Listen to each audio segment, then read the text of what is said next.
الذین کفروا، بے شک وہ لوگ جنہوں نے کفر اختیار کیا، سواء علیہم، ان کے لیے تو برابر ہے، انذرتہم، کہ آپ صلی اللہ علیہ وآلہ وسلم ان کو آخرت کا ڈر سنائیں، ام لم تنذرہم لا یؤمنون، یا آپ صلی اللہ علیہ وآلہ وسلم انہیں آخرت کا ڈر نہ سنائیں، ان کے لیے برابر ہے، لا یؤمنون، وہ ایمان نہیں لے کر آئیں گے۔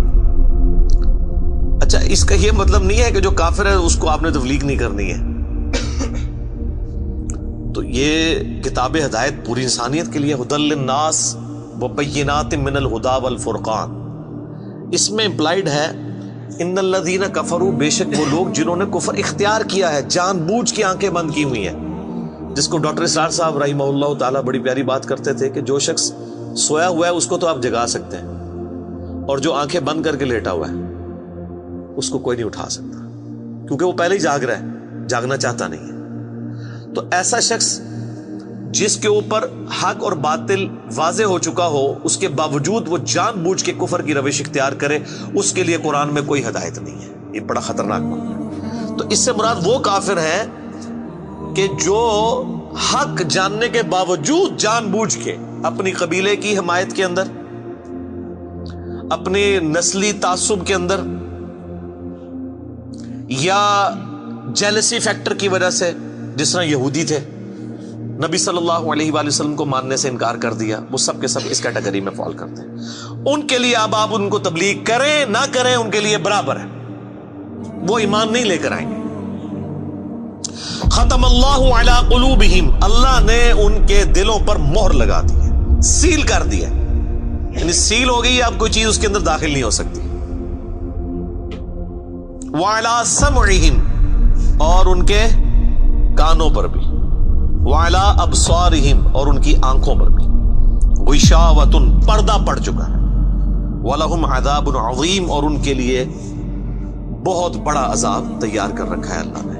وَلِعَوْذُ بِاللَّهِ تَعَالَى اللَّهُمَّ أَجِرْنَا مِنَ النَّارِ، اللَّهُمَّ أَجِرْنَا مِنَ النَّارِ، اللَّهُمَّ أَجِرْنَا مِنَ النَّارِ۔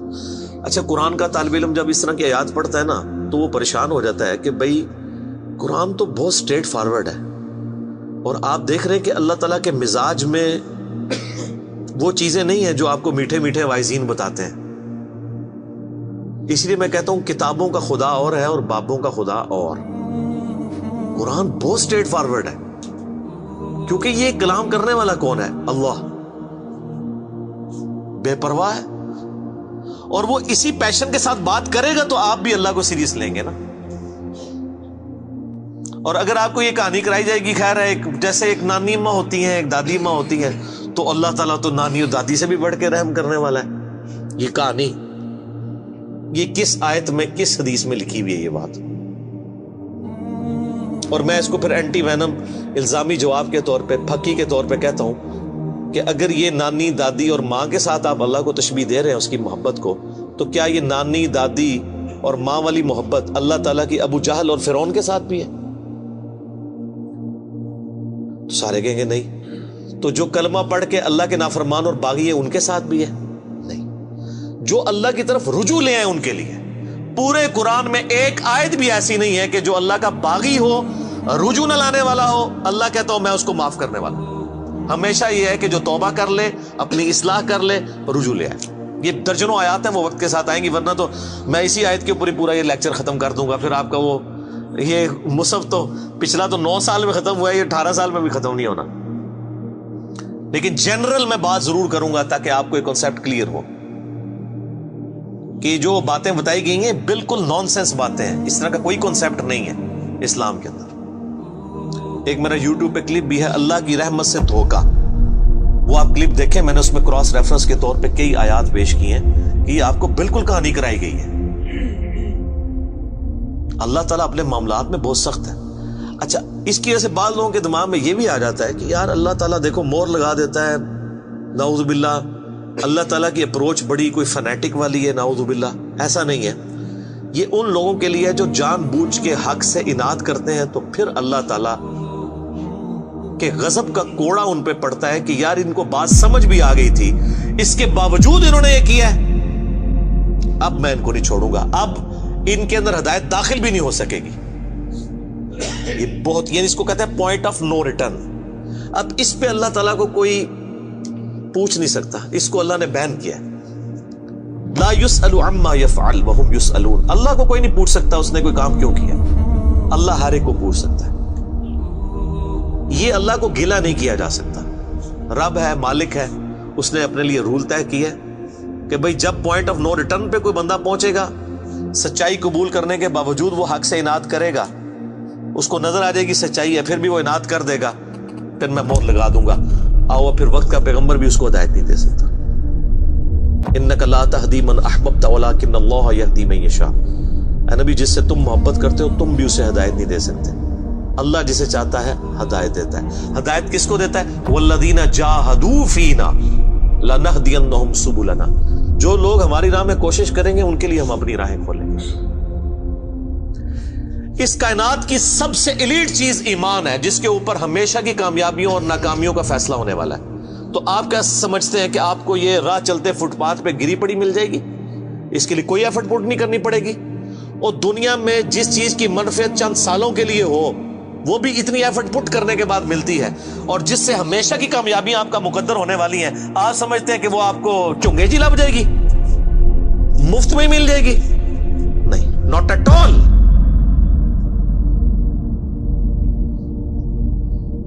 میری وائف نے جب پہلی دفعہ قرآن پڑھا نا شادی کے بعد، میں نے اس کو ایک قرآن کلاس ہوتی تھی رمضان شریف میں، تو میں نے کہا میں بچے وغیرہ میں دیکھوں گا، تم نہ صرف ایک دفعہ قرآن پڑھ لو تاکہ تمہیں پتہ چلے قرآن میں لکھا کیا ہوا ہے. قرآن آپ اکیلے بیٹھ کے تو ظاہر ہے اس طرح نہیں ہے، ایک ماحول ہوتا ہے، ایک ڈیکورم ہے، کلاس ہے، جس طرح یہاں لوگ بیٹھے. تو رمضان میں پورا قرآن اس نے مکمل کیا نا، تو میں نے اس سے پوچھا تم نے کیا یعنی اس سے حاصل کیا؟ اس نے کہا جی اللہ بہت سخت ہے، اور جس خدا کا تعارف ہمیں ہمارے ماں باپ اور یہ معاشرہ کرواتا ہے وہ خدا نہیں ہے جو قرآن میں ہے. اللہ تو اپنے معاملات میں بہت سخت ہے. یہ کتاب انذار ہے، تبشیر اور بشارت ان کے لیے جو بات مانتے ہیں. جو نہیں مانتے ہیں ان کے لیے عذاب کا کوڑا ہے یہ کتاب. کیونکہ اللہ ہے نا، یہ کائنات اس نے اس لیے بنائی ہے کہ آپ جانوروں کی طرح کھائیں پیئیں، اولاد پیدا کریں اور مر جائیں. انسان کو اس نے اپنے لیے پیدا کیا ہے، پوری کائنات انسان کے لیے اور انسان کو اپنے لیے. وما خلقت الجن والانس الا لیعبدون. اچھا، یہ جو بات ہے نا ختم اللہ علی قلوبہم وعلی سمعہم وعلی ابصارہم، مہر لگا دی ان کے دلوں پر، کانوں پر، آنکھوں پر، پردہ ڈال دیا، اب عذاب ہی ان کو آئے گا. یہ آپ نے اگر بات سمجھنی ہے نا تو آپ پارہ نمبر 7 کے آخری صفحے پہ آ جائیں. سورۃ الانعام میں آیت نمبر ہے 110، 7ویں پارے کی آخری آیت. آپ کے یہ بلو والے قرآن میں 142 نمبر پیج کی آخری آیت 110 نمبر. وَنُقَلِّبُ أَفْئِدَتَهُمْ وَأَبْصَارُهُمْ، ہم پھیر دیتے ہیں ان کے دلوں کو اور ان کی آنکھوں کو، عقل اور ان کی آنکھوں کو، کہ وہ حق بات قبول نہ کریں.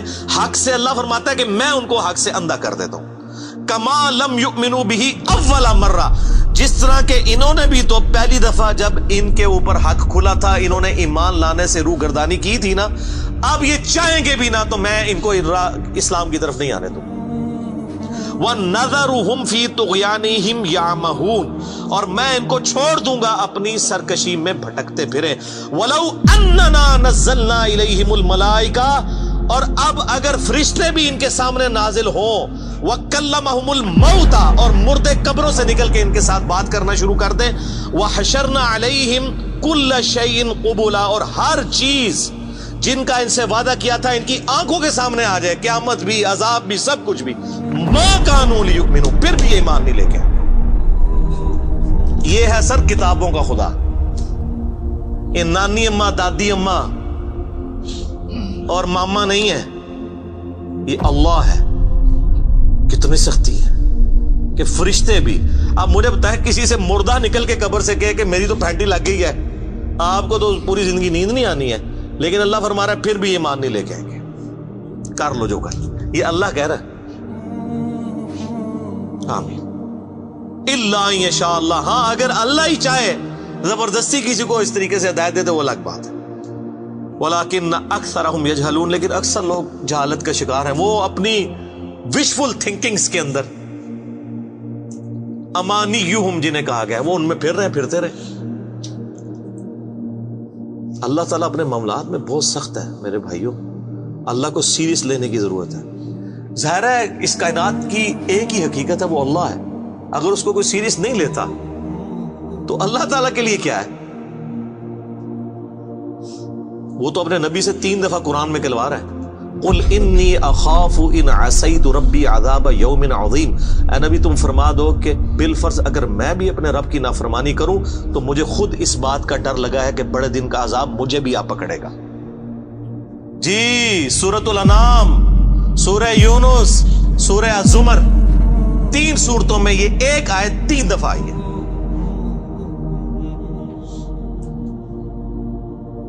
آپ مجھے بتائیں، جو آپ کو کہتے ہیں جناب ہم بخشوا لیں گے، ہم اپنے مریدوں کو لے جائیں گے، اور تو انہوں کھنگن نہیں دینا کسی نے ہوتے، تو یہ اس لیے کہ نہ انہوں نے خود قرآن پڑھا ہوا ہے اور نہ آپ کو پڑھنے دیں گے، ورنہ آپ کا دماغ کھل جائے۔ او جی گاڈ از آل لونگ، یہ کرسچنز نے بھی ایک دھوکہ دیا ہے نا، گاڈ از آل لونگ، تو میں نے ان کو بھی پھکی دی تھی کہ اگر گاڈ از آل لونگ ہے اور وہ آل لونگ کا کانسیپٹ پھر صوفیاء کے ہاں ادھر مسلمانوں میں بھی داخل ہوا، وہ جی اللہ کو ہماری نمازیں چاہیے، اور سر اللہ نے کب کہا مجھے تمہاری نمازیں چاہیے؟ اللہ کہتا ہے تمہیں تمہارے لیے نمازیں چاہیے، اللہ کے لیے نہیں، اپنے لیے۔ گاڈ از آل لونگ، او آل لونگ اس کے لیے ہے جو اس کا بندہ بن جائے گا، باقی کے لیے نہیں۔ تو پھر میں نے ان کو دنیاوی طور پہ ایک الزامی جواب، اینٹی وینم پھکی دی ہے کہ بتاؤ تمہارے دشمن کی بھی بیوی ہو اگر کوئی اور اس کے چھوٹے چھوٹے 4 بچے ہوں، کیا تم اپنے دشمن کے لیے خواہش رکھو گے کہ اس کی بیوی چھوٹے چھوٹے 4 بچے چھوڑ کے مر جائے اور اس کے بچے سوتیلی ماں کے ہاتھوں پٹتے رہے، ان کے مینٹل ماڈلز تک بدل جائیں؟ سارے کہیں گے نہیں جی، کیوں نہیں؟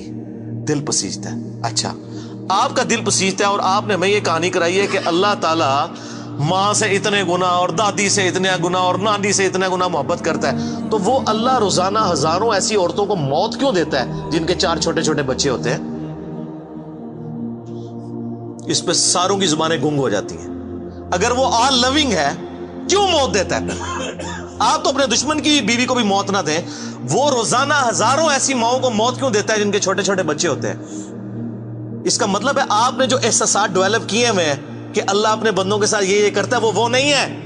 اللہ اپنے احساسات کا اسیر نہیں ہے، اللہ کے وہ جذبات نہیں ہیں جو آپ کے ہوتے ہیں، وہ بے پرواہ ہے۔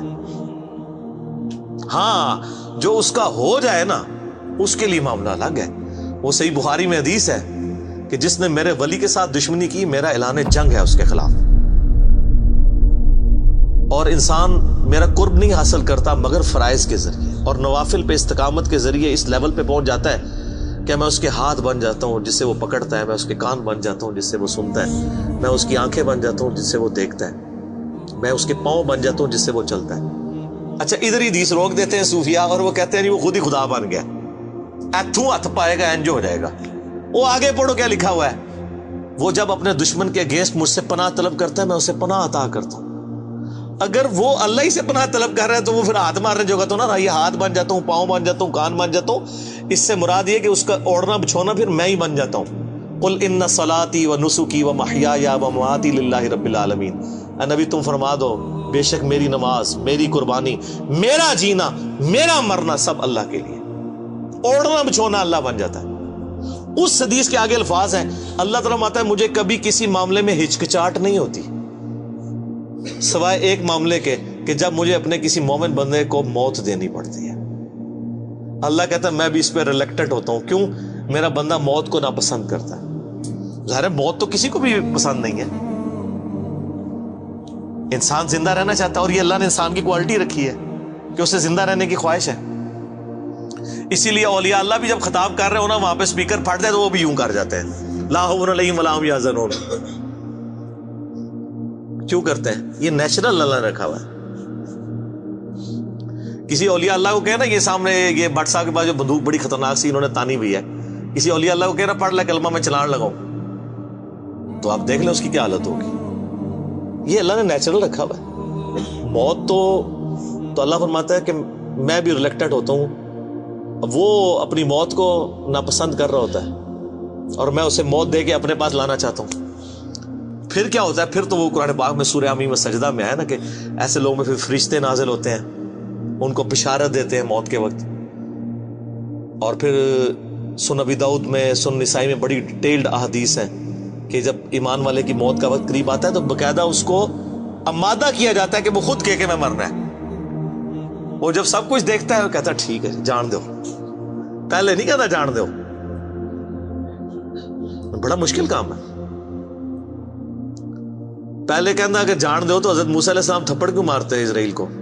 میرا وہ بھی کلپ چڑھا ہے نا، بخاری مسلم میں حدیث ہے جو.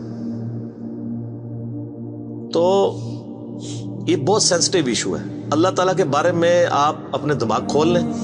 یہ آپ وہ کتاب کھول رہے ہیں جو بابوں کی لکھی ہوئی نہیں ہے کتاب. یہ اللہ کی نازل کردہ کتاب ہے. اس کو اسی طریقے سے سمجھنا ہے. شروع میں ہی آپ کا کانٹا نکل جائے گا تو آپ کو آگے قرآن سمجھنا آسان ہوگا. اللہ کے مزاج کو سمجھنا ہے آپ نے، اور یہ دماغ میں بات طے کر لینی ہے کہ بابوں کا خدا اور ہے اور کتابوں کا خدا اور. یہ آپ جو پڑھ رہے ہیں نا، یہ وہ خدا ہے جس کا تعارف محمد رسول اللہ صلی اللہ علیہ وآلہ وسلم نے آپ کو کروایا. یہ وہ خدا ہے جس کا تعارف پیغمبروں نے کروایا، اور پیغمبروں نے ان کتابوں کے ذریعے کروایا جو اللہ نے ان پہ نازل کی تھی. یہ مولانا روم کی مثنوی شریف والا خدا نہیں ہے، یہ قرآن شریف والا خدا ہے. وہ کہتے ہیں وہ مثنوی مولانا روم جو ہے وہ فارسی کا قرآن ہے. استغفر اللہ تو بولی ایڈیاں کہانیاں، ایڈے جھوٹ، اتنی انبیاء کی گستاخانہ واقعات اس کے اندر ہیں، اور اس کو کہتے ہیں فارسی کا قرآن ہے. سر فارسی کا قرآن وہی ہوگا جو قرآن کا ترجمہ فارسی میں شاہ ولی اللہ دہلوی نے کیا ہوا ہے. باقی وہ کہانیاں لکھتا رہے، وہ قرآن نہیں بنتا. تو یہ ساری میں نے گفتگو شروع میں ہی کانٹا نکال دیا.